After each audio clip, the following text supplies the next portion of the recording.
Très bien, les gars, ça se passe. Ça se passe. Tout le monde reste calme.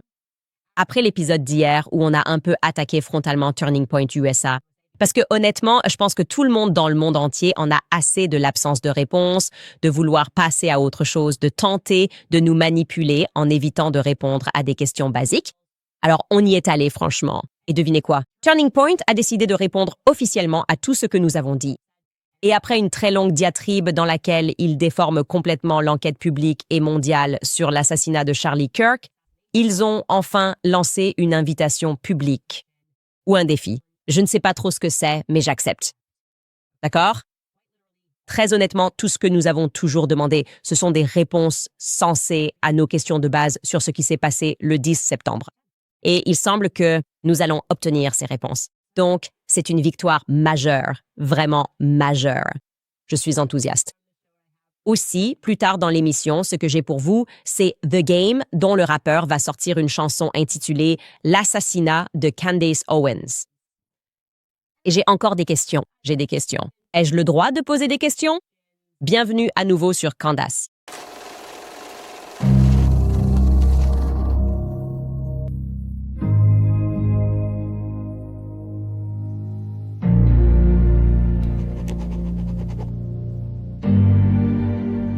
Que puis-je dire d'autre, sinon que nous sommes allés au maximum? Max, pause, réflexion. Je suis fier de tout le monde. Je suis fier du monde. Chaque personne qui était dans ma boîte de réception pour me donner des informations, les gens de Turning Point USA qui faisaient des fuites, les donateurs qui ont écrit des lettres publiques, les donateurs qui n'ont pas écrit de lettres publiques, mais qui nous ont envoyé des messages pour nous encourager à continuer. Aujourd'hui, on a l'impression d'avoir gagné parce que devinez quoi? Cela a forcé Turning Point USA à enfin répondre et c'était tout l'objectif, d'accord? C'est pour ça qu'on a refusé de lâcher prise, même une seconde, dans cette enquête.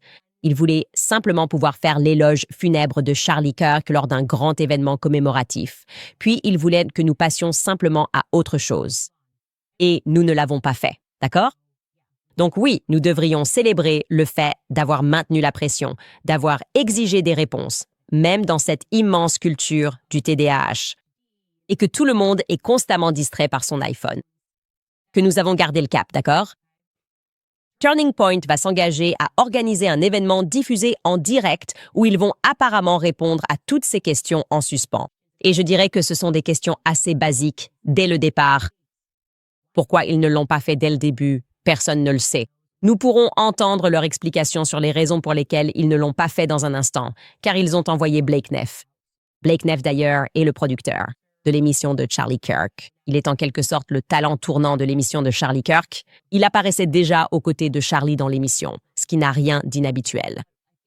Mais je pense que nous nous attendions probablement à ce qu'Andrew Colvette, le porte-parole de TPUSA, soit la personne chargée de transmettre ce message. En théorie, cela aurait peut-être dû être son travail. Il est peut-être en voyage. L'essentiel, c'est que nous avons eu Blake Neff, et je veux dire, pour réitérer, que j'ai toujours soutenu que, quoi qu'il se passe chez Turning Point USA, je n'ai jamais eu le sentiment que Blake Neff faisait partie des méchants. D'accord, je n'ai jamais ressenti ça de lui. Je crois que quand il parle, il est convaincu de dire la vérité. C'est peut-être pour ça qu'ils veulent qu'il soit devant la caméra. C'est la seule personne qui a répondu d'une manière qui semble même vaguement authentique lorsqu'il défend les actions de Mikey McCoy. Ce jour-là, j'ai le sentiment qu'il croit vraiment dire la vérité. Bref, écoutons tout ce que Blake Neff a eu à dire dans son intégralité. Évidemment, ça ne va pas sembler naturel. Il lit un texte sur une feuille de papier. Ça a probablement été relu 12 fois, par de nombreux avocats différents, parce que c'est comme ça que ça fonctionne dans les grandes organisations et entreprises. Mais je ne lui en veux pas.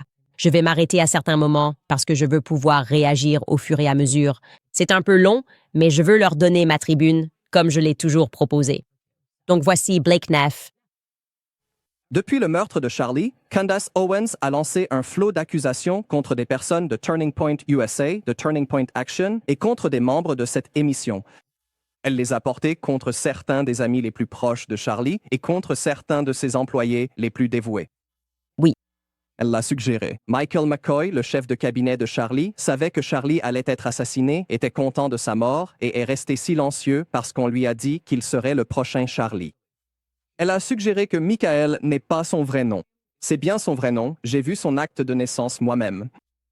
Elle a trouvé suspect que la femme de Mikey, qui travaille à Turning Point, ait aidé à organiser l'événement de visite du campus où Charlie a été assassiné, ce qui n'est pas le cas. D'ailleurs, elle ne travaille pas sur les événements du campus. D'accord. Tout d'abord, je n'ai en fait jamais dit qu'elle avait aidé à organiser l'événement.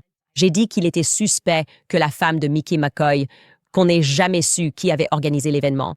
C'était l'une des réponses que nous voulions connaître. Et j'ai dit qu'elle travaille dans l'événementiel, mais ce n'était toujours pas clair sur ce qui s'était passé. Et en ce qui concerne Mikey McCoy, je pense que le monde entier trouve ses actions suspectes parce que nous avons des yeux. Et tu ne peux pas t'en sortir en prétendant que le fait que nous ayons diffusé les paroles de son propre père, Rob McCoy, qui, à mon avis, est très suspect dans toute cette histoire. Il a un passé douteux. Nous avons diffusé ses propres paroles alors qu'il essayait de blanchir quelqu'un qui a passé du temps en prison pour déviance sexuelle, n'est-ce pas? Pour avoir essayé de prendre des photos de jeunes filles. Je ne pense pas que ce soit quelqu'un de bien. Et tu ne vas pas nous faire oublier tout ça simplement parce que tu essaies de faire croire que les actions de Mikey étaient totalement normales ce jour-là. Elles ne l'étaient pas. C'est pour ça que je n'ai pas donné cette impression au public, d'accord?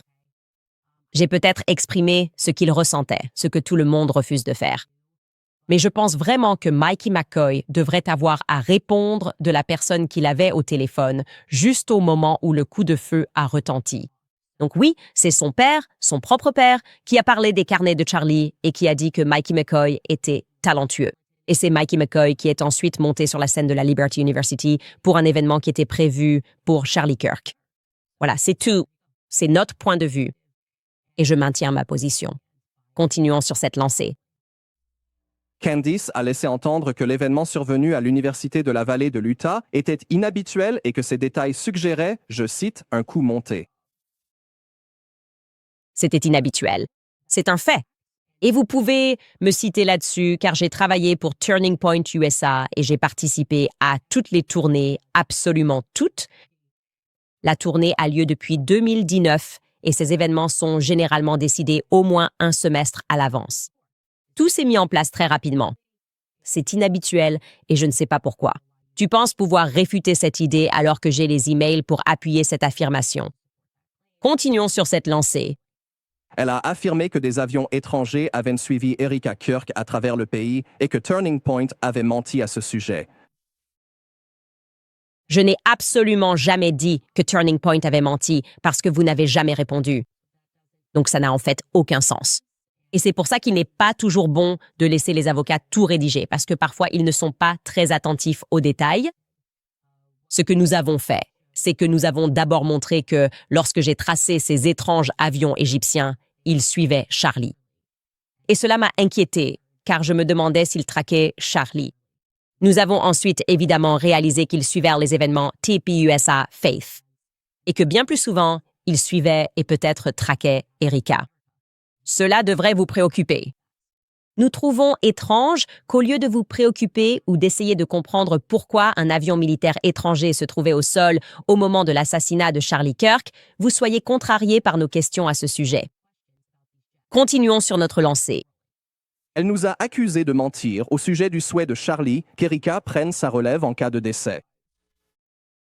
Cela ne s'est jamais produit. Ceci n'est pas une citation. Ce ne sont que leurs dires. Alors continuons. Elle a suggéré que l'équipe de sécurité de Charlie lui aurait intentionnellement refusé les premiers secours après la fusillade pour s'assurer qu'il meure. Quand vous dites « suggérer », cela signifie qu'ils interprètent mes propos. Ce que j'ai dit, c'est un autre fait. Ils ne lui ont pas administré les premiers secours lorsqu'il est tombé. Personne n'a sorti de compresse ni essayé d'arrêter l'hémorragie. Et ils l'ont admis.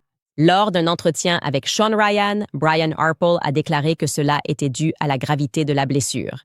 Je suis désolée à nouveau que nous ayons remarqué quelque chose d'inhabituel compte tenu de l'expertise et du montant d'argent qu'il payait pour une équipe censée être d'élite. Continuons sur notre lancée. Elle a émis des soupçons à l'égard du responsable de notre équipe technique car il a retiré une carte SD d'un appareil photo. Elle a répandu des accusations absurdes selon lesquelles Tyler Boyer, que nous venons d'avoir sur le plateau, abuserait sexuellement des stagiaires masculins. D'accord, donc oui, l'histoire de la carte SD est incroyablement suspecte. Ce n'est pas quelque chose que vous feriez. Vous ne couriez pas non plus sur une butte herbeuse pour vous filmer.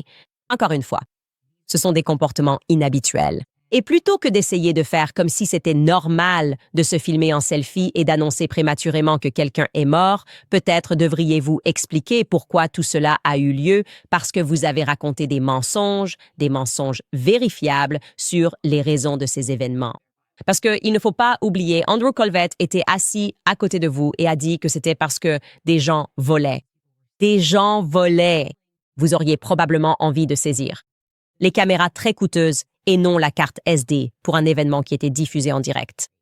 Concernant Tyler Boyer, je suis vraiment content que nous fassions cela en direct, car je suis heureux de vous présenter le nom exact du stagiaire. Et je n'ai pas dit qu'il l'avait agressé. Je n'ai pas dit que ce n'était pas consensuel. J'ai dit qu'il aimait les garçons plus jeunes. Je ne veux pas dire plus jeunes, au sens où ils ne seraient pas en âge légal. Je dis juste qu'ils sont beaucoup plus jeunes que lui. Et oui, je peux vous donner le nom exact du stagiaire avec qui il est sorti. C'est la première fois que j'ai entendu parler d'une personne qui n'était pas à Turning Point USA. Mais je peux aussi vous en dire plus, ainsi que des personnes qui travaillent actuellement pour Turning Point USA, qui ont dit que Tyler Boyer, et ce sont de jeunes hommes, a essayé de sortir avec eux après certains événements. Je suis donc ravi que nous puissions diffuser cela en direct. Continue. Elle a laissé entendre que TPUSA était affilié à une religion. Des pasteurs comme le théologien Frank Turek, que nous recevrons dans un instant, et le pasteur Rob McCoy font partie d'une infiltration, entre guillemets, militaire de Turning Point, soit parce qu'ils sont des vétérans, soit parce qu'ils ont des membres de leur famille qui le sont. Oui, donc, je crois vraiment que Calvary Chapel, avec leur histoire liée à Chuck Smith, il y a des preuves que c'était un effort militant de la CIA pour infiltrer la foi chrétienne et pour lier la foi chrétienne à l'idéologie politique du sionisme. Je pense qu'il y a beaucoup de preuves à ce sujet et je suis prêt à en discuter dans un débat plus large. Je pense effectivement que les choses à Turning Point USA sont devenues un peu problématiques lorsque vous avez commencé à, je dirais, presque détourner la véritable foi chrétienne et l'intégrer à l'idée qu'il faut soutenir Israël pour être chrétien. C'est un peu une question d'opinion, mais je pense bien étayée par les faits relatifs à la fondation de l'église Calvary Chapel dans les années 60, où la CIA, il s'agissait en fait de s'en prendre aux chrétiens en général. Continuons. Même si tout le monde n'a pas été nommément cité, Candace a néanmoins réussi à impliquer tout le monde dans la mort de Charlie en répétant qu'il avait été, je cite, trahi par, je cite, tout le monde. Désolé, c'était un rêve. Et c'est aussi la prise de conscience que des mois se sont écoulés. Les personnes se trouvant à Turning Point USA sont en possession de SMS. Et la veille de la mort de Charlie, il a écrit à vous, et pas seulement à des personnes qui travaillent à Turning Point USA, mais aussi des agents de sécurité. Ils pensaient qu'ils allaient le tuer le lendemain, explicitement. Je trouve très étrange que vous n'ayez pas du tout partagé cette information ou que vous soyez resté silencieux ou, à certains moments, que vous ayez attaqué des personnes qui essaient de découvrir qui est ce « il », parce que je ne pense pas que qui que ce soit y croit. Charlie pensait qu'un enfant transféré qui n'avait jamais mis les pieds sur le campus de l'UVU allait le tuer le lendemain. Et votre silence lorsque des gens mentent, comme Josh Hammer lorsqu'il a dit « Hey, cela ne s'est jamais produit, Charlie n'a jamais sourcillé concernant Israël », vous rend tous très, très suspects. Les mensonges ne sont nécessaires, d'accord, que lorsqu'il s'agit de dissimuler quelque chose. Et si vous dissimulez la vérité, vous trahissez Charlie. Je maintiens donc cette position. Continuons. Elle a déclaré que le meurtre de Charlie, je cite, devait être approuvé par les amis de Charlie, puis a laissé entendre que ces mêmes amis auraient pu la faire assassiner elle aussi. Car, je cite, connaître la vérité. Vous remarquez donc que c'est une tactique digne de Snopes. Lorsqu'il prononce cette citation, il ne s'agit en réalité pas d'une citation complète. Je n'ai jamais dit ça. Évidemment, dans le contexte dans lequel il l'a placé, que les amis de Charlie, je cite, devaient savoir qu'il allait être assassiné, cela... Et je dis la phrase « devait savoir qu'il allait être assassiné ». Peut-être, mais il va falloir entendre la phrase complète parce que vous essayez de la sortir de son contexte d'une manière qui est tout simplement fausse. Et je ne pense pas que ce soit nécessaire. Si vous êtes prêt à avoir une conversation où vous devrez mentir sur tout ce que j'ai dit, les gens ont regardé l'émission. Ils savent exactement ce que j'ai dit. Et j'ai tendance à maintenir ce que j'ai dit. Et je maintiens tout ce que j'ai dit. Continue. Elle a formulé des allégations d'irrégularité financière et de fraude chez Turning Point pour un montant se chiffrant en millions de dollars, ce qui, encore une fois, est faux. Charlie s'est assuré que l'organisation soit auditée chaque année par un tiers indépendant. Il a personnellement examiné et approuvé chaque note de frais et littéralement chaque facture payée par l'organisation. Jusqu'au moindre dollar américain? Nous n'avons jamais manqué une seule échéance du formulaire 990. D'accord, donc. Donc, l'immoralité, comme l'irrégularité financière, ne signifie pas nécessairement que vous avez commis une véritable fraude financière. Il y a clairement des irrégularités financières dans l'entreprise. C'est ce que je dirais.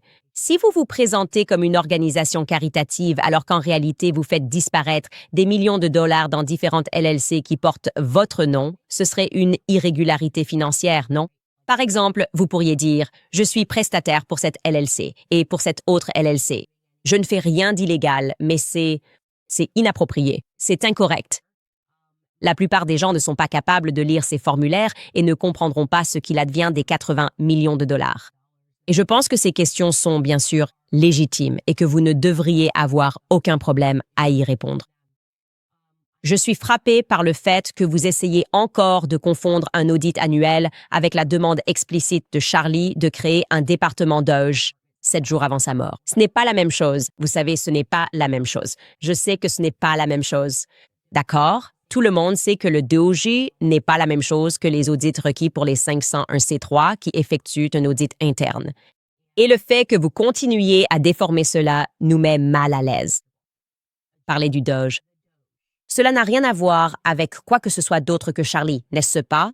Charlie pensait que cela devait avoir lieu. Et en interne, des sources au sein de votre propre entreprise disent que c'était parce qu'ils ne savaient pas d'où venait l'argent, ou encore à quelle vitesse et où exactement l'argent disparaissait. Cela correspond bien à l'esprit de DOGE, car évidemment, Charlie n'aurait pas pu être en train de mettre en place DOGE ces 5 dernières années, puisque c'est un concept très récent, 2025, quelque chose que Trump a mis en place avec Elon Musk et Vivek Ramaswamy, n'est-ce pas? Alors oui, vous êtes toujours malhonnête, mais continuez. Candice. Il a également formulé d'autres allégations plus étranges encore, impliquant des parachutistes français en chemise bordeaux, des avions de l'armée de l'air égyptienne décollant de Provo, Utah, et de potentiels assassins clandestins se déplaçant dans des tunnels invisibles. À un moment donné, début novembre, elle a commencé à lancer des soupçons infondés sur les membres de l'équipe de soccer de l'Utah Valley parce qu'ils portaient des sweats à capuche. Je pourrais continuer. Il y a toujours quelque chose de nouveau qui surgit et rien ne se concrétise jamais. Parce que depuis le début, il n'y a jamais rien eu. D'accord, peu importe les fois, tu continues de faire comme s'il n'y avait rien aux plaines égyptiennes, alors que tout Internet comprend qu'il y a quelque chose là-bas, parce que tu fais comme si ce n'était pas bizarre. Genre, tu fais juste comme si ce n'était pas bizarre. Non, c'est normal. C'est tout à fait normal que ces plaines égyptiennes, et d'ailleurs aujourd'hui, on a appris que genre le roi d'Arabie Saoudite était dans cet avion à un moment donné, en 2023. On en reparlera plus tard. Et vous dites que tout ça est parfaitement normal. C'est juste ce qui se passe à Uvu. Les gens font juste une escale à Wilmington, ils font des trucs. C'est tellement absurde. Vous devez arrêter le gaslighting si vous pensez que votre organisation va survivre. Je veux dire, certaines de ces choses sont tout simplement fausses. Dire que je me suis attaqué à quelqu'un parce qu'il portait un sweat à capuche vert, ce n'est absolument pas vrai. On n'a même jamais parlé des gens au sweat à capuche vert dans cette émission. J'ai partagé une photo quand quelqu'un en a demandé une, parce qu'ils essayaient d'enquêter et d'identifier toutes les personnes présentes, ce qui est légitime. Et la personne qui portait le sweat à capuche vert, elle n'était même pas contrariée par ça. Il a répondu « Donc cela n'a strictement rien à voir avec moi ». Et d'ailleurs, le public se sentirait probablement mieux si c'était vous qui posiez des questions sur qui était présent ce jour-là. J'assume totalement ce que j'ai dit à propos des personnes qui portent des chemises bordeaux. Je vous garantis qu'ils vont représenter une unité militaire quelque part. Je suis sur le point de découvrir exactement de quelle unité militaire il s'agissait. Encore une fois, ils essaient de nous manipuler et de faire croire que nous sommes des complotistes ou que c'est stupide. Ce n'est pas une bonne stratégie à long terme pour redresser Point USA. Continuez. Les attaques et les allégations de Candace sont soit des mensonges, soit des insinuations lancées avec un mépris total de la vérité. Ainsi, Candace peut manipuler et mener en bateau un public qui ne se rend pas compte qu'il se fait avoir. Au lieu de pouvoir faire notre deuil correctement, après l'un des meurtres les plus odieux de l'histoire américaine, un meurtre que beaucoup d'entre nous ont dû voir, mes amis ont dû endurer le harcèlement de personnes qui se sont laissées emporter par ce que dit Candace. En fait, je dirais que nous avons subi plus de harcèlement de la part de ces personnes que de la part des partisans d'Antifa qui célèbrent ouvertement le meurtre de Charlie. Et tout comme beaucoup de ces membres d'Antifa, beaucoup de ces personnes prennent un certain plaisir dans la grossièreté et l'inconfort qu'ils peuvent provoquer. Ce que nos amis ont dû endurer n'a rien de drôle et ce n'est pas insignifiant. C'est mal. Je l'ai vu. Assimiler les personnes qui cherchent l'assassin de Charlie Kirk à Antifa est drôle. Ils n'auraient pas dû l'inclure. Quelqu'un a dit « Devrait-on dire ça ?» Ou pas, quelqu'un a répondu « Non, on ne devrait pas dire ça. » Toi, quelqu'un, tu as dit « Non, on devrait. » Cette deuxième personne avait tort. Cela aurait dû être retiré de la déclaration. C'est ridicule. C'est ridicule d'attaquer votre public et vos donateurs inquiets en disant « Vous êtes Antifa si vous n'acceptez pas cette absurdité de la Fed. Si vous ne voulez pas avaler la bouillie de la Fed, alors vous êtes Antifa. » Ce n'est vraiment pas une bonne idée, d'accord? Ce n'est pas ce qui se passe ici. Vous n'êtes pas la victime. Charlie l'est, en fait. Il est mort. Et faire semblant d'être trop accablé pour pouvoir répondre aux questions n'a absolument aucun sens. Évidemment, si vous étiez réellement sous une forte pression, si vous étiez vraiment bouleversé que des gens vous aient mis sur une liste de suspects ou pensent que vous êtes suspect, vous clarifieriez simplement les choses. Instantanément, immédiatement. C'est tellement facile. C'est gratuit. Si quelqu'un disait « Candace, que faisais-tu quand Charlie Kirk a été abattu ?» Je dirais « J'étais assise à ma table en train de préparer mon émission. » La question ne m'offense pas parce que je n'ai rien à voir avec la mort de Charlie. D'accord. C'est une technique psychologique qui échoue. Elle échoue pour vous. Vous êtes contrarié parce que vous pensiez qu'avec le temps, les gens oublieraient cette histoire. Les raisons qu'ils s'apprêtent à énumérer pour lesquelles ils n'ont répondu à aucune question sont simplement absurdes. Écoutons un peu. Pendant des mois, nous avons reçu des centaines, des milliers, je pense, d'emails et d'appels nous demandant de répondre. Les gens voulaient que nous invitions Candace dans l'émission. Mais pendant longtemps, notre approche a été de ne rien dire. Nous avons fait cela pour plusieurs raisons. D'abord, nous pensions que ces mensonges étaient tellement absurdes que personne n'y croirait. Nous n'aurions pas dû répondre à des questions sur des tunnels secrets ou des avions de l'armée de l'air égyptienne.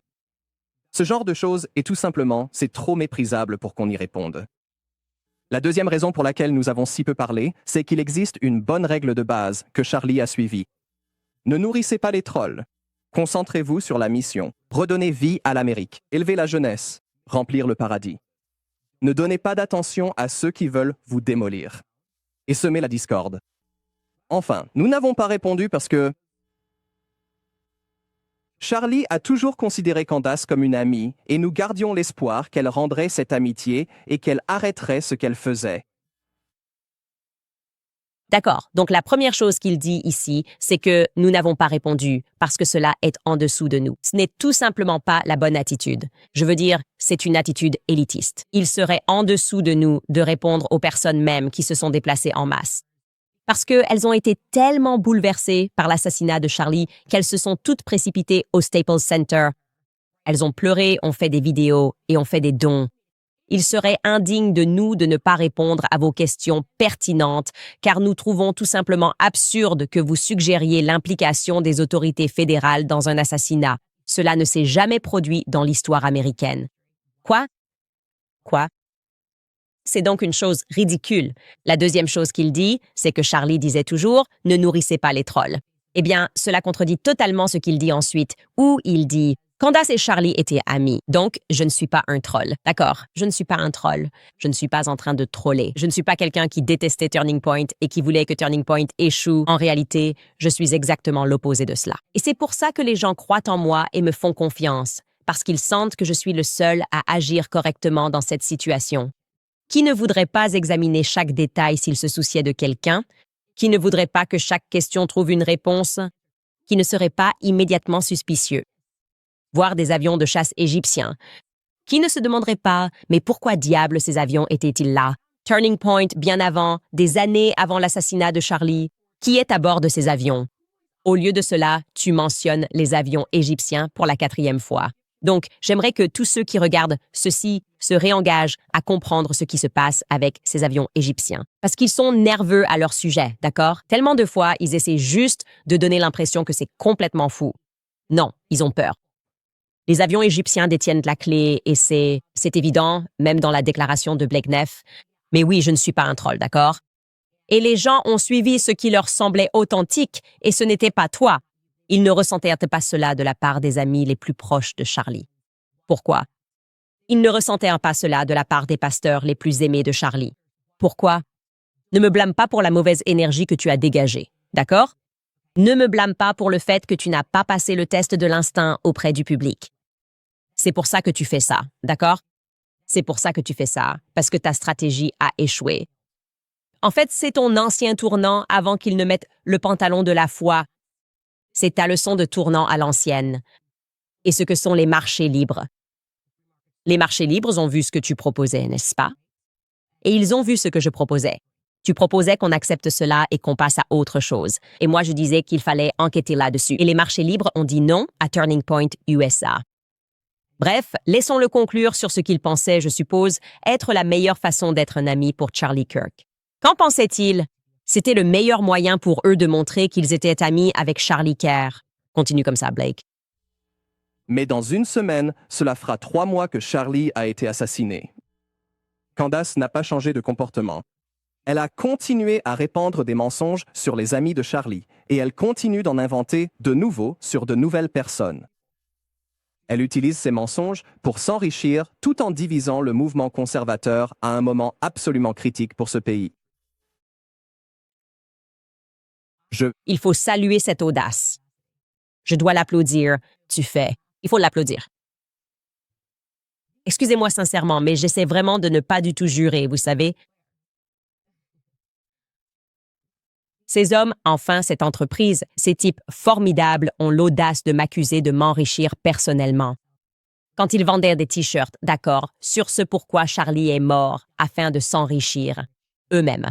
Est-ce qu'ils distribuaient ces t-shirts gratuitement au Staples Center? Non. Ils vendirent des kits de ce dans quoi Charlie est mort pour un total de plus de 80 millions de dollars qu'ils ont gagnés en seulement 3 semaines, d'accord? Ils ont fait tout leur budget annuel dans les premières semaines qui ont suivi l'assassinat de Charlie. Et ils m'attaquent sans la moindre preuve que j'ai gagné un seul dollar grâce à l'assassinat de Charlie. Je n'ai pas vendu une seule tasse. Je n'ai pas vendu un seul mug, d'accord? Tout ce que j'ai fait, c'est ce que je fais déjà pour gagner ma vie, d'accord? Je fais des podcasts et j'enquête sur des choses. J'enquête sur des sujets qui me passionnent. Parfois, c'est la généalogie de Kamala quand elle dit qu'elle veut être présidente et que certaines choses ne tiennent pas debout. Et je sens qu'elle ment. Parfois, c'est Blake Lively et Ryan Reynolds quand ils ont essayé de détruire la vie d'un homme qui n'est même pas dans mon soi-disant camp politique. Parfois, c'est Brigitte. Et pourquoi? Nous collaborons avec des nations pour dissimuler le fait évident que Brigitte est née homme. Et cette fois, c'est personnel. Et c'est toi. Tu veux savoir ce que toutes ces enquêtes ont en commun? Des menteurs qui mentent et pensent que le public est trop stupide pour voir à travers leurs mensonges. C'est comme ça qu'on en est arrivé là. D'accord? Je n'ai rien vendu. C'est toi qui l'as fait. C'est vous qui l'avez fait. Vous avez continué à le faire. Vous vouliez juste passer à autre chose et profiter de l'héritage de Charlie. Je me suis consacrée à découvrir qui l'a assassiné. Bref, il en vient enfin au fait ici, à savoir qu'ils sont prêts à enfin affronter les choses de front. Donc je vais laisser Blake le dire. Eh bien, trop souvent, ici, nous avons entendu des gens ordinaires, des personnes qui aimaient Charlie et que Charlie aimait tant en retour. Ces personnes ont exprimé la crainte que nous restions silencieux par lâcheté, ou comme une sorte d'aveu tacite que certaines des attaques sont vraies. Aucune de ces deux choses n'est vraie. Notre silence n'a jamais été et ne sera jamais synonyme de complaisance ou d'approbation. Pourtant, nous avons décidé que Charlie n'aurait pas laissé cela continuer. Charlie n'était pas un lâche. Charlie était un battant. Charlie n'aurait pas permis à quelqu'un de répandre des mensonges sur les personnes qui lui étaient les plus proches. En toute impunité, et il aurait eu honte que d'autres prennent la défense de ses amis alors que lui-même ne l'aurait jamais fait. Candace a mentionné à plusieurs reprises que la balle est dans notre camp, alors voici ce qui va se passer dans un avenir proche. Il y aura une diffusion en direct ici à Phoenix où nous aborderons de manière claire et exhaustive les allégations et les accusations, les fausses accusations qui ont été portées contre la famille de Charlie, ses amis et les personnes présentes ici. Au tournant, nous prévoyons de tout examiner attentivement et en détail. Si Candice est disponible, nous accueillerions sincèrement sa participation à ce direct dans notre studio ici à Phoenix. À ce stade, nous pensons que la balle est de nouveau dans son camp. Notre motivation pour faire cela ne vient pas d'une quelconque obligation envers Candice. Il s'agit d'honorer Charlie. Nous ressentons une profonde responsabilité de protéger son héritage, son travail et la vérité. Je le ressens. Je dois tout à Charlie dans ma vie. Je le ressens énormément. Et c'est pourquoi nous nous sentons obligés de parler clairement et ouvertement maintenant. Nous en dirons plus à ce sujet dans un avenir proche. Youpi! Enfin, tu n'avais pas besoin de passer par toutes ces piques que tu m'as lancées pour en arriver au fait que tu étais prêt à répondre aux questions, d'accord? Parce que c'est ce que Charlie faisait de son vivant. Comment avez-vous pu penser que vous alliez simplement continuer comme si de rien n'était et faire comme si le fait que des gens posent des questions pertinentes était en quelque sorte une attaque? C'est ce qu'il faisait de son vivant. Il se levait sur les campus universitaires et il débattait avec les gens. Et il restait là, par principe, à débattre avec les gens parce qu'il pensait qu'il avait la supériorité morale, d'accord? Et que si ces personnes n'étaient pas d'accord avec lui, il pouvait les rallier à sa cause. Vous avez en réalité agi et incarné tout le contraire de l'esprit de Charlie Kirk, d'accord? Et vous l'avez fait, même ici. C'était comme une grande tentative d'assassinat de caractère. Et ce n'était pas contre moi. C'est ce que vous ne comprenez pas. Vous ne m'attaquez pas. Vous attaquez des millions de personnes à travers le monde qui ont vu un homme innocent, être exécuté publiquement. Et ensuite, ils ont vu ce qui ressemblait fortement à une collusion de l'État pour nous servir des conneries absolues sur ce qui s'est passé ce jour-là. D'accord? 30-06, les balles ne sont pas arrêtées par des coups humains parce qu'ils mangent sainement. Ce n'est pas le cas. Et oui, vous faites partie de cet appareil de personnes qui nous ont fait ressentir, et vous l'avez exprimé ici, que vous étiez trop bon pour répondre aux questions. Nous l'avons déjà dit, je suis monté sur scène et je vous ai dit que j'étais le pasteur de Charlie. Je vous ai dit que j'étais son meilleur ami.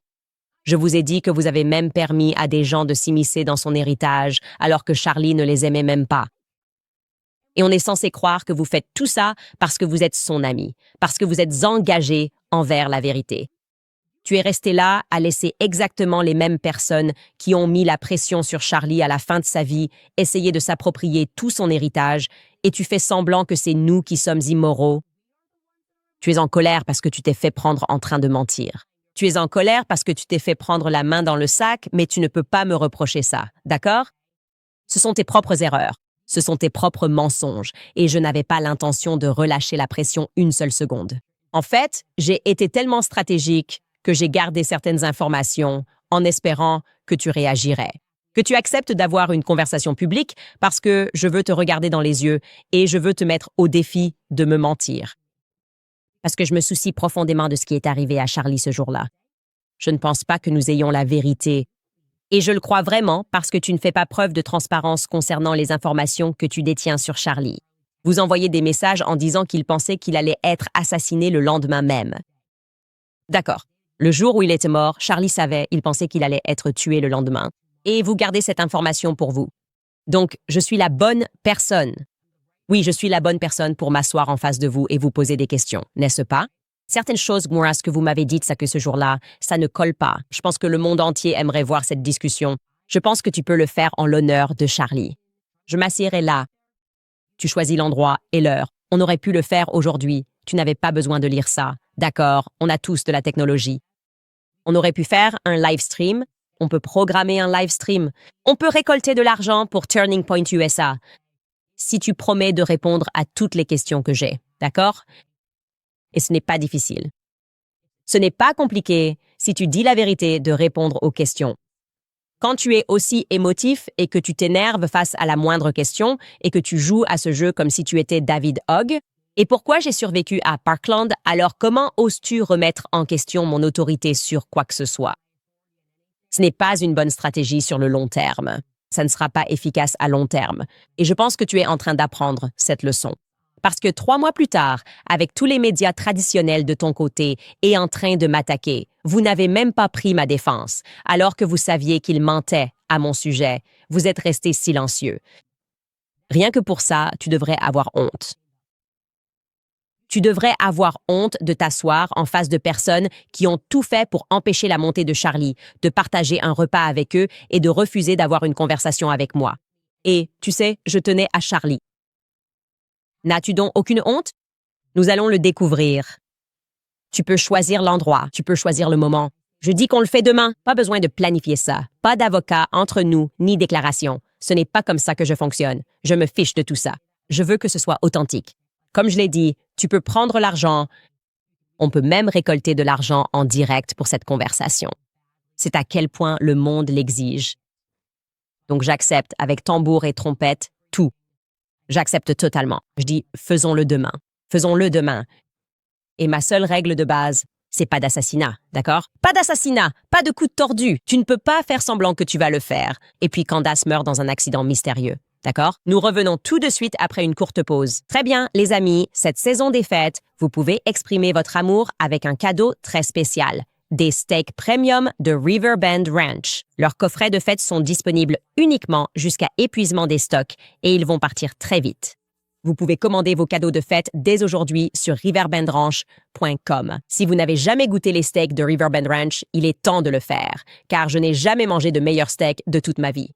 Depuis 35 ans, Riverbend Ranch crée un troupeau d'Angus d'élite en utilisant la technologie par ultrasons pour sélectionner les bovins génétiquement supérieurs. En se concentrant sur la saveur et la tendreté, ils n'utilisent que le top 1 ou 2% de toute la population Angus comme bétail reproducteur, produisant ainsi une viande bien plus savoureuse et tendre que le bœuf Angus moyen. Chaque steak est ensuite affiné à la perfection pendant 21 jours.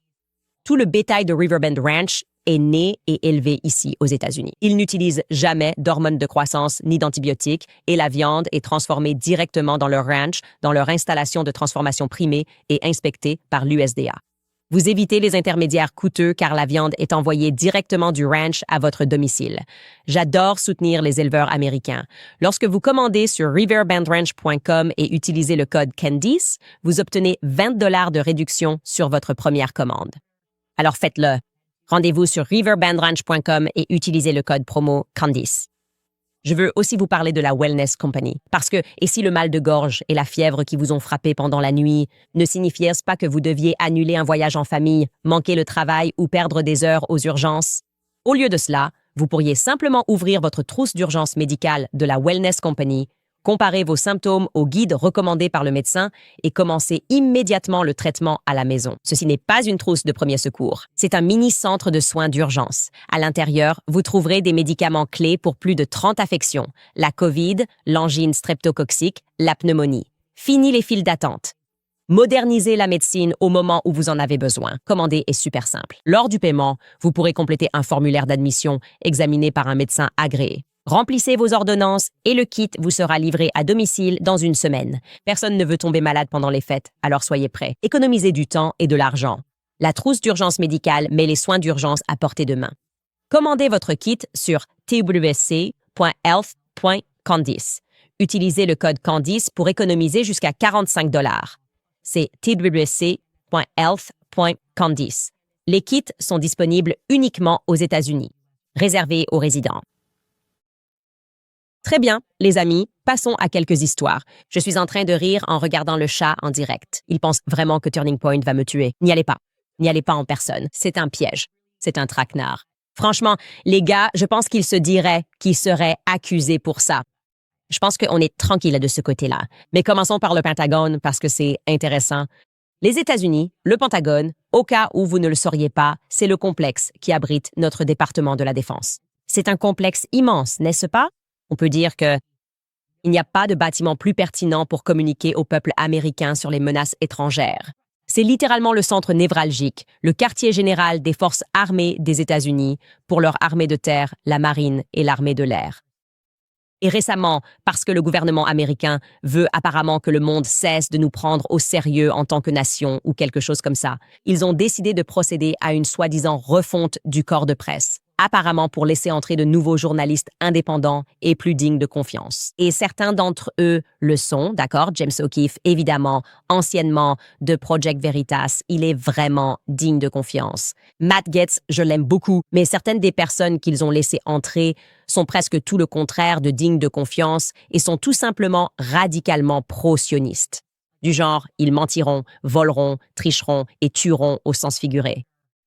Ou une personne qui a littéralement permis à Israël de tuer sans jamais poser de questions. Et c'est pour ça qu'ils sont autorisés à entrer, notamment, évidemment, Laura Loomer. Elle est complètement cinglée. Et je ne dis pas ça comme une simple attaque ad hominem. Je veux dire, elle a vraiment des problèmes psychotiques. Permettre à Laura Loomer d'entrer dans un complexe de défense nationale est en fait une sorte d'indication de leur engagement à blanchir la réputation de n'importe qui, tant que cette personne dit « je soutiens Israël », parce que Laura Loomer est, littéralement, elle est tellement dérangée qu'elle s'est une fois menottée au siège de Twitter parce qu'ils avaient banni son compte, d'accord? C'est comme, et elle portait une étoile jaune de David. Quand je l'ai rencontrée, elle pleurait parce qu'il lui avait retiré sa coche de vérification. Elle accorde une importance démesurée aux réseaux sociaux, d'une manière totalement déséquilibrée, d'accord? Désormais, il semblerait qu'elle n'ait pas le droit de posséder une arme à feu à cause de divers épisodes psychotiques ayant nécessité son hospitalisation, mais en raison de son engagement envers le sionisme. Ce qui, pour défendre le sionisme, semble être une psychopathologie, est une condition préalable. Les médias essaient maintenant de la rendre mainstream et de nous faire croire qu'elle est une personne sérieuse. Ainsi, notre gouvernement, le Pentagone, a décidé de lui accorder une accréditation à ce moment-là. Elle fait partie du nouveau corps de presse en qui nous pouvons avoir confiance. Laura a probablement été l'une des personnes les plus en vue à manipuler la réalité concernant l'assassinat de Charlie Kirsch. Elle détestait Charlie de son vivant et veut maintenant que tout le monde lui rende hommage en ne remettant pas en question le récit autour de sa mort. Littéralement quelques semaines avant sa mort, elle a traité Charlie de charlatan, d'opportuniste politique, disant qu'il n'était pas pro-Trump simplement parce qu'il avait invité Dave Smith, qui est antisioniste et aussi juif, à débattre avec Josh Hammer, qui est un sioniste radical comme elle lors de l'un de ces événements. Charlie croyait en la liberté d'expression et il croyait au débat. Et c'est donc pour cette raison qu'elle l'a attaqué. Je vous montre brièvement ce tweet qu'elle a publié. Ça ne vaut même pas la peine d'être lu en entier, mais voici le tweet qu'elle a envoyé. Et puis Charlie est mort quelques semaines plus tard et elle a complètement changé d'avis et pense maintenant qu'elle protège son héritage. Quoi qu'il en soit, elle était folle de joie ce matin, partageant la nouvelle qu'un autre influenceur sioniste, nommé Cam Higby, qui a également été accrédité par le Pentagone, a décidé de poser la question à peut-être $1 milliard à la porte-parole du Pentagone, une jeune femme nommée Kingsley Wilson, concernant l'aspect étranger de l'assassinat de Charlie. J'ai évidemment rapporté que la Légion étrangère française était apparemment présente sur le terrain le jour de l'assassinat de Charlie Kirk. Voici donc Cam Higby, qui, je suppose, joue à se déguiser en journaliste, posant une question très pertinente à la porte-parole du Pentagone sur l'histoire la plus virale et la plus discutée de la semaine. Concernant la participation de la France au plus grand assassinat politique qui ait eu lieu depuis l'assassinat de JFK, je dirais, sans aucun doute, que c'est une affaire d'une importance capitale et d'une grande complexité. Je pense que c'est juste. Voici notre nouveau corps de presse, les gars. Écoutez, en fait, commençons d'abord par nous concentrer sur la question de Cam Higby. La façon dont il la pose mérite, je pense, d'être soulignée. Écoutez bien. Absolument. Je suis Kingsley Wilson. Je suis la porte-parole ici au Pentagone. Nous sommes dans la salle de presse du Pentagone. Et c'est fantastique. Pouvoir venir au Pentagone tous les jours. Et maintenant, vous aussi. Ouais. Voici donc ma première question. Et ne riez pas. Le DOV. Existe-t-il la moindre preuve d'un complot militaire français visant à assassiner Candace Owens? OK, voici ma première question. Ne riez pas. C'est comme si deux filles se faisaient faire les ongles. D'accord. Laissez-moi vous demander. C'est comme une soirée pyjama. D'accord. J'ai quelque chose à vous dire. Ne riez pas. Ne riez pas. Ne riez pas. Est-ce censé nous faire croire que ce n'est pas de la propagande? On est censé se dire « c'est cool, c'est ça la nouvelle stratégie ». Tous les enfants cool ne posent même pas de questions aux feds. Tous les enfants cool se contentent de suivre la ligne et de faire tout ce qu'on leur dit. Tous les enfants cool trouvent ça complètement fou d'imaginer que l'État pourrait assassiner des gens. Même si c'est ce qu'on fait, c'est ce que fait la CIA. On assassine juste des gens partout dans le monde. Mais ça, c'est du délire. Alors, ils vont faire en sorte que ce soit trop cool pour même répondre. À toi, Kingsley. C'est une question intéressante. Pas à ma connaissance, mais vous savez, c'est une question intéressante. Je peux essayer de me renseigner et peut-être vous tenir au courant. Je pense que ça relève plutôt des forces de l'ordre. Non, je pense en fait que c'est le département de la Défense. Ce serait une bonne question à traiter pour vous de savoir si oui ou non des gouvernements étrangers complotent des assassinats de citoyens américains. J'ai l'impression que c'est le bon département pour ça, selon moi, et je ne plaisante pas. Donc, quand je vous dis, quand j'insiste auprès de vous pour que vous ne vous engagiez pas dans la guerre, que vous ne vous engagiez pas dans l'armée, vous ne devriez pas vous impliquer dans cette guerre évidente qu'ils préparent et qui arrive bientôt, à ce moment précis. C'est entre ces deux personnes que je fais référence. C'est comme un rare aperçu de la perspective élitiste de notre gouvernement. Comme si notre rôle, je suppose, était de travailler et de déposer de l'argent pour qu'ils puissent se construire eux-mêmes. Des complexes, comme le Pentagone, qui est une résidence, un immeuble de bureau de 6 500 000 pieds carrés, d'accord? C'est le deuxième plus grand immeuble de bureau au monde, 6,5 millions de pieds carrés. Et ils l'ont construit, avec notre argent, pour que nous puissions avoir une sorte d'illusion d'être protégés par notre gouvernement. Comme si on pouvait vraiment les appeler et dire « Hé, j'ai des informations très précises et des comptes que vous pouvez tracer. » Parce que le président de la France aurait prétendument payé 1 500 000 $ pour mon assassinat. Et au fait, j'ai la preuve qu'ils avaient des légionnaires français sur le terrain où Charlie a été assassiné. Ils ne vont pas répondre à ça, n'est-ce pas? Tout cela n'est qu'une illusion au final, obtenir des preuves crédibles après un certain temps. Événement télévisé, en l'occurrence une exécution publique retransmise à la télévision. MDR. Retournez au travail, esclave. On essaie de ne pas rire de vous, en se demandant si un calibre 30-06 peut être arrêté comme par magie par un coup humain. Comment osez-vous poser des questions ou nous parler d'États coordonnant des assassinats? Et vous parlez encore des dossiers Epstein? Voilà l'état d'esprit. Ils pensent que c'est une bonne opération de relations publiques. Les comptes sionistes partagent ça et ils rigolent. Je ne sais pas si le gouvernement américain a jamais été aussi puissant. Je ne sais pas s'ils ont jamais été aussi déconnectés du peuple américain qu'en considérant cela comme un... Ils disent « Faites circuler l'information dans la presse. » Ha, ha. Le Pentagone se moque des assassinats perpétrés par des étrangers. Ils ne prennent rien au sérieux. Ouais, on vient de voir Trump se faire tirer dessus et se faire couper l'oreille. Nous venons d'assister à une nouvelle tentative d'assassinat contre Trump sur un terrain de golf. Et puis nous avons assisté à la mort publique de Charlie Kirk. Mais lol, je vous recontacterai. Je vous recontacterai. Ce n'est pas pour ça qu'on est là. Au travail, esclave. Encore une fois, il n'y a ni gauche ni droite. Il n'y a que les élites.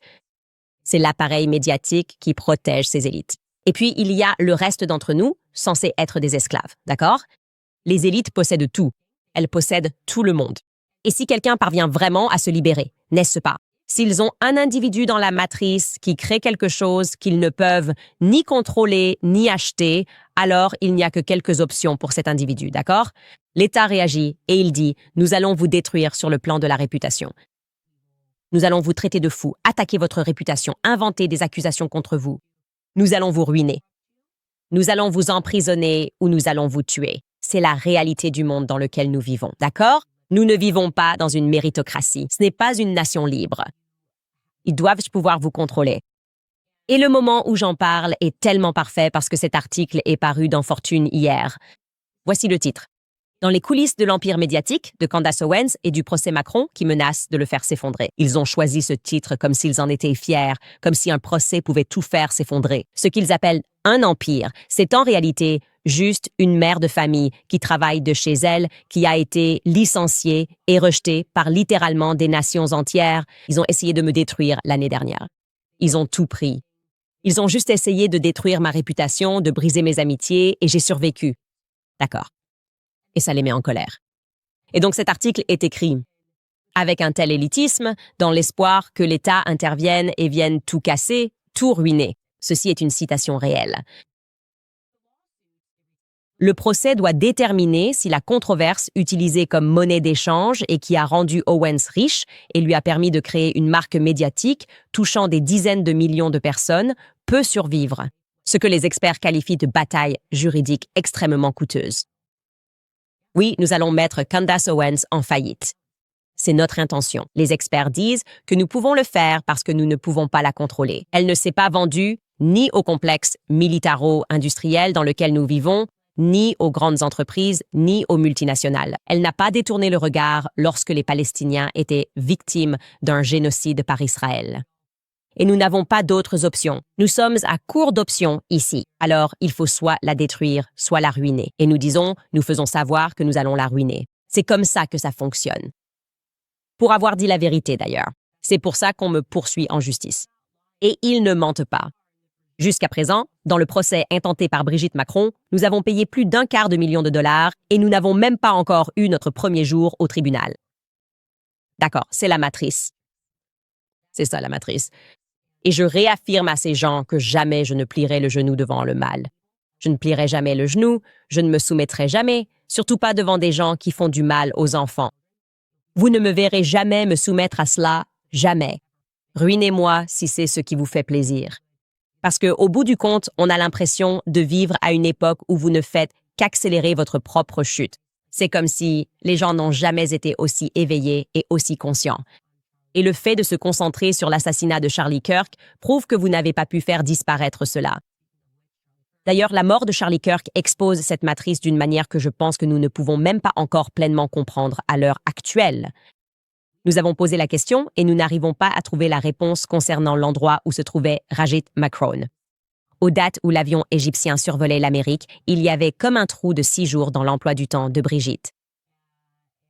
Et maintenant, bien sûr, surtout depuis que nous avons découvert le lien entre le Delaware, Dupont, la France et la Légion étrangère française. L'absence de réponse que nous recevons, ce gaslighting que l'on subit, rend la question encore plus pertinente et rationnelle à poser et d'une certaine manière la rend même plus intéressante. Maintenant que nous savons ou que nous avons appris, et grâce aux enquêteurs d'Internet et aux YouTubers qui ont rassemblé tout cela, que 1h30 avant que Charlie Kirk ne soit assassiné dans l'Utah, Donald Trump et Emmanuel Macron ont eu un appel téléphonique qui figure dans l'agenda public d'Emmanuel Macron, lequel a été rendu public. Vous pouvez voir qu'il a eu cet appel avec Donald Trump à 18h. Pardon, ce serait à 18h45, évidemment, le soir. Heure française. Cela correspond à 10h45 du matin, heure de l'Utah. 10h45 du matin.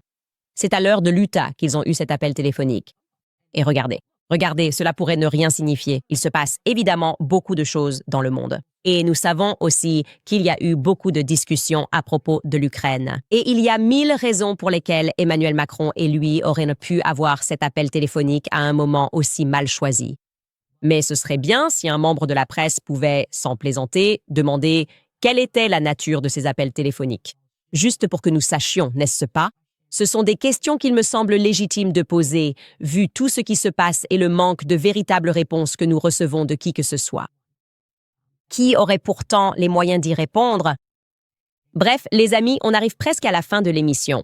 Mais concernant d'autres actualités d'assassinat, je voulais vous mentionner que The Game, qui est un rappeur hip-hop, va sortir un album et il y a une chanson dans la liste des titres de ce prochain album qui s'intitule The Assassination Candace Owens.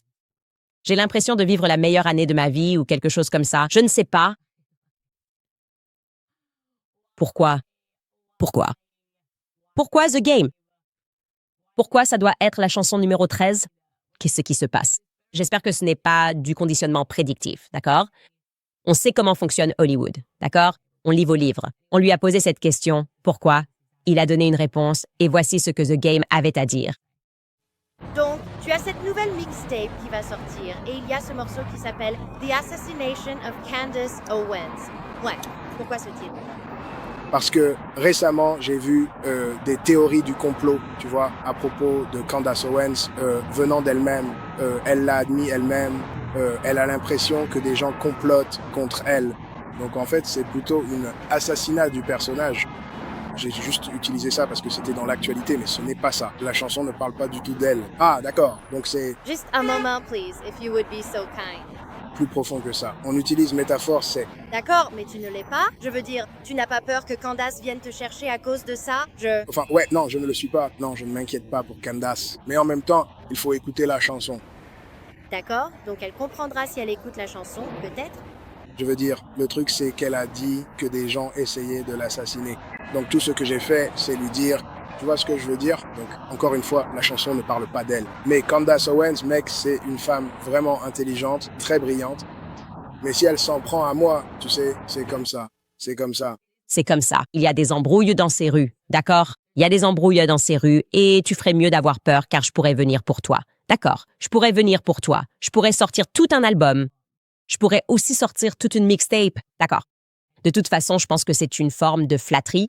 Évidemment, je suis amie avec Ye et il fait de la musique. Et ils utilisent beaucoup de métaphores. Donc, ça ne m'affecte pas. Est-ce que j'aime le timing? Est-ce que je pourrais avoir une pause de 6 mois peut-être et ne pas avoir ce titre-là? Bien sûr. Mais je suis totalement d'accord avec ça. Je trouve ça plutôt cool. En fait, je trouve ça assez cool. J'espère que les paroles de la chanson sont cool et que ce n'est pas un clash. Ce ne sera pas comme Eminem pleurant sur moi tout un album, mais j'ai hâte d'entendre la chanson. J'espère que tu utiliseras aussi, n'hésite pas à prendre un peu d'audio du podcast. Ce serait cool. Tu peux utiliser un extrait de moi en train de dire quelque chose. Tout est faux et gay serait vraiment, vraiment stylé. Tout est faux et gay. S'il te plaît, mets ça dans la chanson. C'est ma seule demande. Très bien, les gars, on va passer encore quelques sponsors et je répondrai à certains de vos commentaires. D'accord. Et si vous pouviez retarder vos prochaines 2 mensualités de prêt immobilier? C'est ça. Imaginez mettre ces 2 paiements dans votre poche et enfin souffler un peu avant les fêtes. Eh bien, c'est désormais possible quand vous appelez American Financing. Si vous vous sentez dépassé par les dépenses quotidiennes, les courses, l'essence, les factures, tout s'accumule, alors vous n'êtes pas seul. Parce que la plupart des Américains mettent ces dépenses sur leur carte de crédit et les taux des cartes de crédit sont fous. Ils sont dans les 20% ou même les 30%. American Financing peut vous montrer comment utiliser la valeur nette de votre maison pour rembourser cette dette avec des taux dans les 5% bas. Leur conseiller hypothécaire rémunéré à salaire aide des propriétaires, comme vous, à restructurer leurs prêts et à économiser de l'argent chaque mois, le tout sans aucun frais initiaux. Leurs clients économisent en moyenne $800 par mois, ce qui équivaut essentiellement à une augmentation de $10,000 par an sans avoir à changer d'emploi. Alors, appelez American Financing dès aujourd'hui au 807-95-12-10. C'est le 807-95-12-10 ou rendez-vous juste sur americanfinancing.net. /Owens, americanfinancing.net /Owens. Aussi, vous savez, je dois vous parler de Nimi Skincare. Je les adore. Noël approche à grands pas. Et si vous êtes comme moi, vous voulez trouver des cadeaux réfléchis, spéciaux et que vos proches utiliseront et apprécieront, je suis ravie de vous parler de Nimi Skincare. Si vous cherchez un cadeau spécial, c'est celui-ci. Nimi, c'est avant tout créer des soins de la peau simples, purs et efficaces. Ils croient en l'utilisation d'ingrédients de haute qualité que vous pouvez reconnaître, des soins de la peau efficaces, fabriqués aux États-Unis.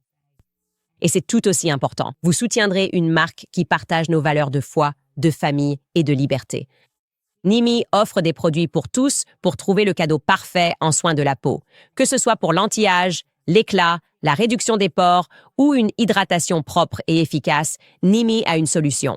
Nimi propose une réduction spéciale pour les fêtes, réservée à mes spectateurs. Allez sur nimiskincare.com et utilisez mon code Candice10 lors du paiement pour 10% de réduction supplémentaire sur votre commande. Achetez dès aujourd'hui et offrez des soins de la peau simples, purs et efficaces ce Noël.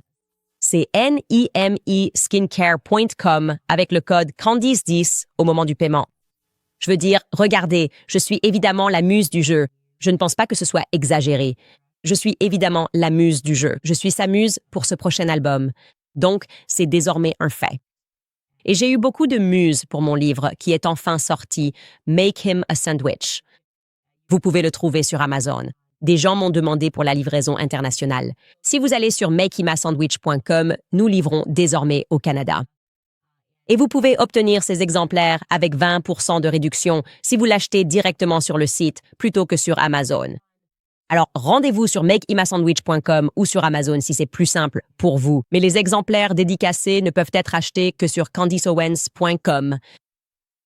Nous avons aussi de nouveaux produits dérivés si vous souhaitez soutenir l'émission et le vrai journalisme indépendant. N'hésitez pas à le faire. Vous pouvez vous offrir une tasse, un chapeau, un T-shirt. Et nous avons aussi de nouveaux articles que je trouve vraiment sympas, en fait. Nous allons devoir envoyer quelque chose à l'équipe.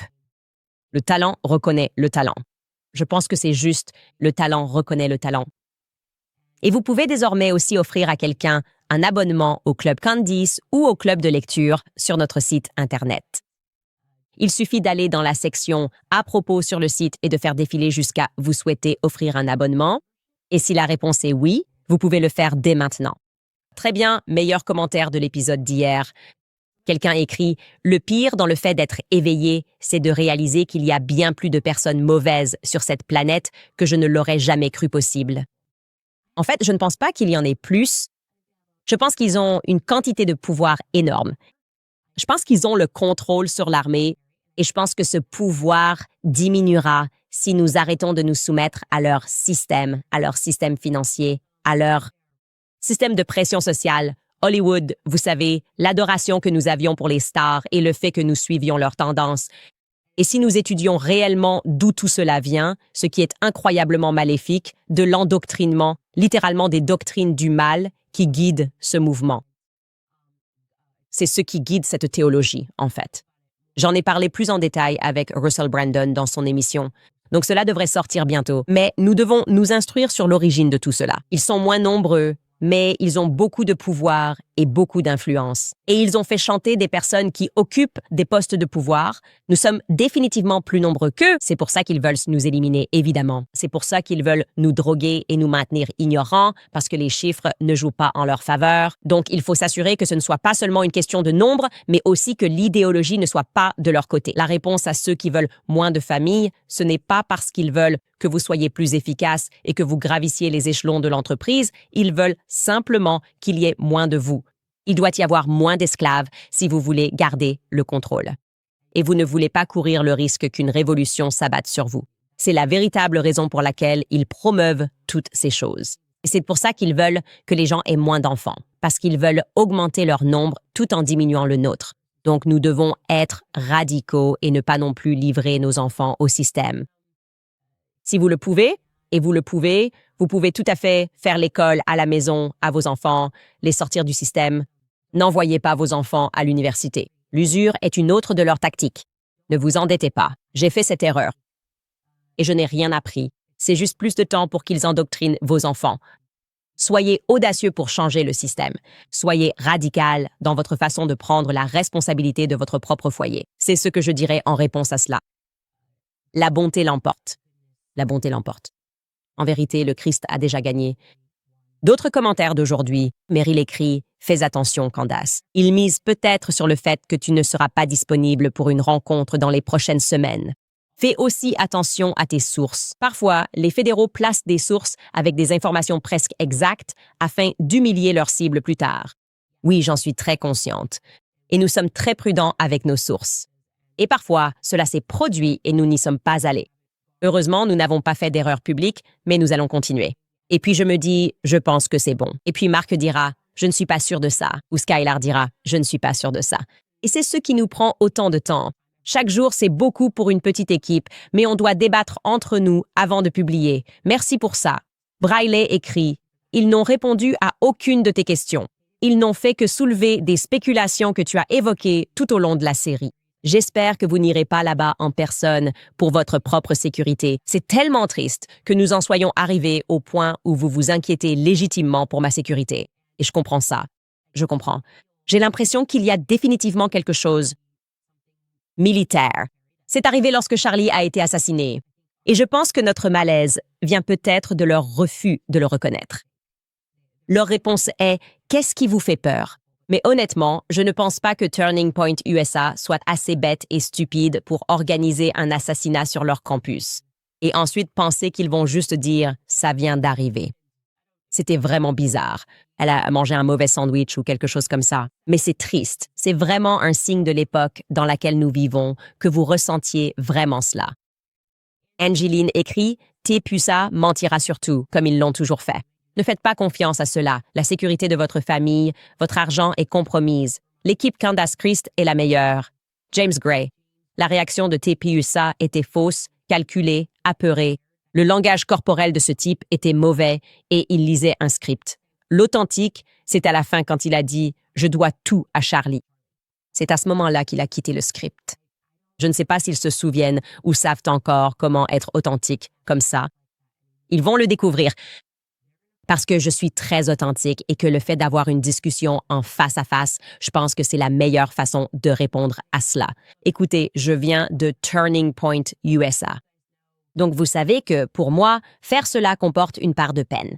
On n'entre pas dans une organisation et on ne l'aide pas à se développer parce qu'on espère qu'un jour, le fondateur va être assassiné pour que vous puissiez la détruire. La chose même que vous avez contribué à construire de manière très importante. J'ai grandement contribué au succès de Turning Point USA et il ne le nierait jamais. Et donc c'est triste. C'est vraiment triste de voir cette sorte de direction élitiste qu'ils prennent du genre « Oh, on pensait que vous seriez plus intelligent que d'écouter ce qu'elle dit. » « Oh, vous êtes Antifa. » Qu'est-ce que c'est que ça? C'est vraiment n'importe quoi. James Gray écrit « Désolé, j'ai déjà lu celui-là. » Tara écrit « Psychothérapeute diplômé, ici. » C'est évidemment une tentative de manipulation psychologique, et une très mauvaise en plus. Je serais prête à risquer ma licence à ce stade pour aider, même de la plus petite des manières, en vous gardant, toi et ta famille, dans mes prières. Candice. Continuez à prier. Priez. Brittany Watson écrit « Candice, tu vas jusqu'à la politique de la terre brûlée. » Après l'épisode de lundi, quand tu as dit « n'être pas une fille banale », j'ai pensé « ma fille, prends mon argent. Merci d'être la meilleure super-héroïne du monde contre le crime. » Tu sais, je repense toujours à cette interview que Kanye avait donnée avant même que je sache qui il était. Et j'ai toujours aimé Kanye. J'aimais sa musique. J'aimais le message de sa musique, qui est qu'il faut croire en soi parce que le monde entier va te dire que tu n'en es pas capable. Et dès que tu entres dans l'arène, que tu penses avoir gagné et que tu commences à avoir un tant soit peu de succès, la pression ne fait qu'augmenter. Et les personnes que tu pensais être tes alliés se révèlent être tes ennemis. C'est un peu ça, le message codé de la musique de Kanye. Mais il y a cette interview qu'il a donnée où il dit « Quelqu'un, je ne sais pas ce qu'on lui a demandé, mais il répond et il dit « Tu sais, si tu es fan de Kanye West, tu n'es pas vraiment fan de Kanye West. En fait, tu es fan de toi-même. Tu crois en toi et tu penses que tu peux accomplir quelque chose dans ce monde. » Et je ressens la même chose. Je pense que les gens qui pensent être mes fans, vous n'êtes pas des fans de Candace. Vous croyez en vous. Vous croyez que nous pouvons vraiment changer les choses et vous y croyez. Que vous devriez pouvoir vous battre pour la vérité. Et vous n'allez pas vous laisser influencer par des gens qui prennent de l'argent pour faire des vidéos et dire des choses comme ça. Il y a cette chose, il y a cette étincelle en vous. C'est un peu ce que j'ai ressenti quand Kanye a dit ça. Ce n'est pas moi, c'est l'étincelle que vous voyez en moi. C'est l'audace d'être soi-même, de penser par soi-même et de continuer quand tout le monde vous dit non. Voilà ce que je ressens. Candice Gomax, j'adore que quelqu'un ait choisi ce nom comme pseudo. Merci pour les enquêtes honnêtes. La vérité nous rendra tous libres. Merci aussi pour l'épisode sur l'USS Liberty. À ce jour, c'est la meilleure interview que nous ayons jamais donnée. Nous étions tous là, on pouvait le sentir. Un mouvement spirituel s'est fait sentir dans cette pièce lors de notre entretien avec Phil Turney, commandant de l'USS Liberty. Je n'oublierai jamais cette interview. Cela m'a transformée. Ce fut un tournant majeur dans ma vie. Et merci à vous tous. Plus, je vous suis tellement reconnaissant. Et j'espère que vous savez que je commence toutes mes prières par des mots de gratitude, car j'ai commencé à réaliser que parfois, quand on prie, on demande beaucoup. Mais si tu commences par la gratitude pour les choses dont tu es reconnaissant, tu sais, quand tu t'adresses à Dieu, je suis reconnaissant pour ma santé, je suis reconnaissant. Quand tu as fait la liste de tout ce pourquoi tu es reconnaissant, tu te dis, est-ce que j'ai vraiment envie de me plaindre? C'est une bonne façon de prier. Et je dis toujours que je suis reconnaissant pour les personnes à travers le monde qui ont cru en moi et qui continuent de croire en moi. Et oui, parfois je fais des erreurs, je me trompe de fuseaux horaires. Mais au moins, vous pouvez voir que j'ai le cœur à la bonne place. Et je veux vraiment, sincèrement, obtenir des réponses. Donc je suis content que nous allons enfin les obtenir de Turning Point USA, on dirait. Comme je l'ai dit, je ferai ça demain. Je n'ai pas besoin d'être présent en personne. On peut diffuser ça en direct. Je pense que les gens me font confiance pour représenter toutes les questions que nous avons. Et on peut faire en sorte que l'argent aille à Turning Point USA. Chaque dollar récolté, je le sacrifierai volontiers pour l'organisation. C'est à quel point c'est important pour moi d'obtenir enfin des réponses à ces questions. Bref, les amis, on se retrouve demain